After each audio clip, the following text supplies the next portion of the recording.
Living in a small space used to frustrate me until I was convicted. He said, how do you want a bigger house if you complain about the small one you're currently living in? And who was silenced. I started shifting my mentality and I just started fixing up what I have. Buying things to make my space a little bit more comfortable, making it more to my liking. Grant you, some days the smallness gets to me.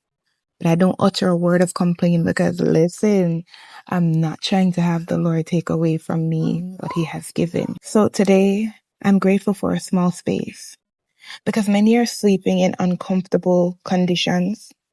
Many don't have a home. Many don't have a bed to sleep in. Many don't have half of the things that I have.